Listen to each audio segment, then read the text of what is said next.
Alors oui, effectivement, Brigitte, je suis avec la députée de Paris, Sarah Legrain. Donc Sarah Legrain, vous êtes là à peu près pour les mêmes raisons que la manifestation de dimanche. Mais concrètement, en tant que députée, qu'est-ce qu'on peut faire pour lutter pour le pouvoir d'achat ?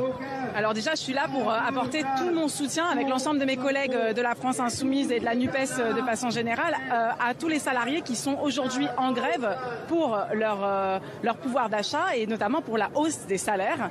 Leur lutte, elle est d'intérêt général. Cette grève, elle défend la hausse de salaire pour toutes et tous dans le pays. C'est une hausse de salaire que nous avons portée à l'Assemblée nationale en demandant l'augmentation du SMIC et en demandant à ce qu'il y ait une conférence des salaires pour que les autres salaires puissent suivre et augmenter en même temps.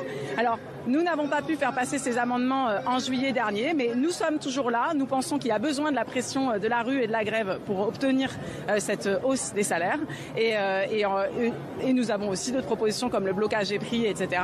Et puis aussi, ici, nous faisons entendre au gouvernement que le peuple ne se laissera pas faire, que ne se laissera pas non plus voler ses retraites, il ne se laissera pas imposer une politique antisociale et il ne se laissera pas imposer de 49.3 parce que vous savez qu'en ce moment, au gouvernement, il y a l'intention de museler les débats de l'Assemblée nationale, surtout de ne pas reconnaître les votes majoritaires qui ont eu lieu à l'Assemblée nationale pour rendre la vie des gens un peu moins dure. Alors ces votes majoritaires, ils doivent être respectés et le 49.3 ne doit pas être imposé ni à l'Assemblée nationale, ni au peuple par un 49.3 social comme les réquisitions de grévistes. Voilà.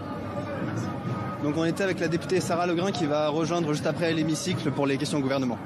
Merci Pierre-Michel.